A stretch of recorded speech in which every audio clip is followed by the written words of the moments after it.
Если кратко, маска Мелскарада является частью ее тела, если посмотреть на этот скрин. Но согласитесь, что это звучит, слишком банально и не так уж и интересно. Так что давайте забудем об этом, и я вам дам свою теорию насчет этой загадочной маски.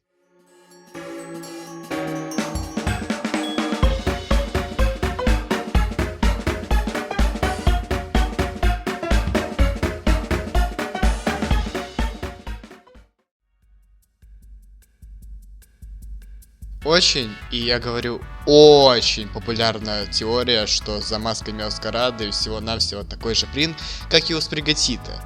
И когда я говорю очень популярная, то это значит, что каждый арт на тему «Что за маска Мелскарады?» это и есть эта догадка.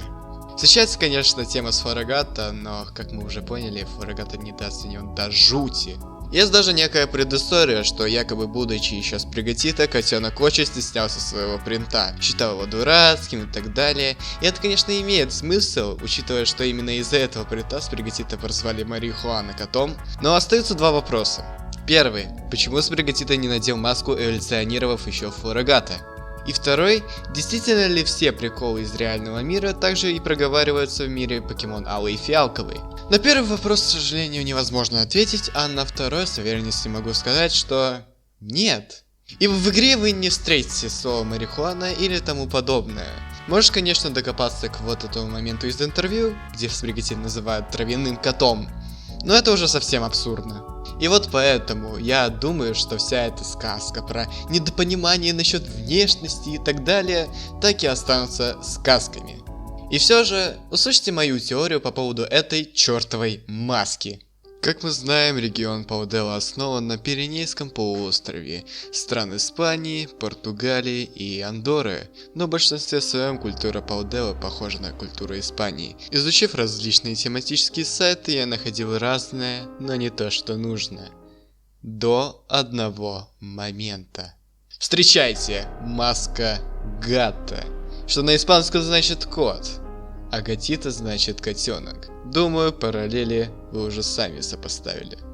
Так вот, к сути. Гатта – это традиционная маска венецианского карнавала. Коты в Венеции были настолько редким явлением, что стали объектом одной из самых распространенных масок. По одной легенде, в Венецию с Китая прибыл бедняк, у которого не было ни гроша, и единственное, чем он владел, был старый кот. Несмотря на свой преклонный возраст, кот умудрился очистить дворец Дожи от мышей, и тот озолотил его хозяина. Как мы поняли из этого отрывка, тем временам кошкам чуть ли не поклонялись. Кстати, интересный факт.